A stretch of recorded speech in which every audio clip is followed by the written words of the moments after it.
Did you know one man disguised himself as a Muslim pilgrim and snuck into the holy city of Mecca, a place forbidden to outsiders, and lived to tell the tale? Meet Sir Richard Francis Burton, not the actor, but the Victorian-era explorer, soldier, linguist, and master of disguise.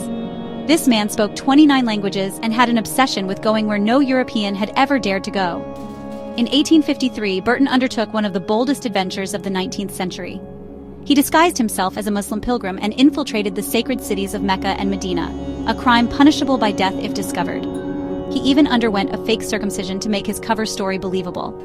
Burton adopted the name Sheikh Abdullah and blended in flawlessly, so well that even locals believed he was a born Arab. He documented everything with painstaking detail, later publishing his journey in Personal Narrative of a Pilgrimage to Al-Madinah and Mecca. But that was just one chapter in his wild life. Burton also co-led an expedition in Africa to find the source of the Nile and survived being impaled in the face with a spear during an earlier mission in Somalia. And here's where things get spicier. He's the man who brought the Kama Sutra and the Arabian Nights to the English-speaking world, often translating the texts himself while sneaking in commentary about Victorian hypocrisy around sexuality. Burton's translations were infamous for their honesty and openness, so much so that he had to publish them privately to avoid being arrested for obscenity.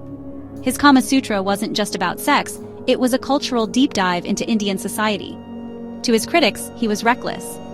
To his fans, he was a real-life Indiana Jones. He didn't just explore places, he became part of them, risking everything for truth, knowledge, and raw adventure. Sir Richard Francis Burton died in 1890, but his books, his maps, and his unapologetic spirit still inspire historians, explorers, and rebels to this day. Would you risk your life to uncover the truth? Because Richard Burton did, over and over again.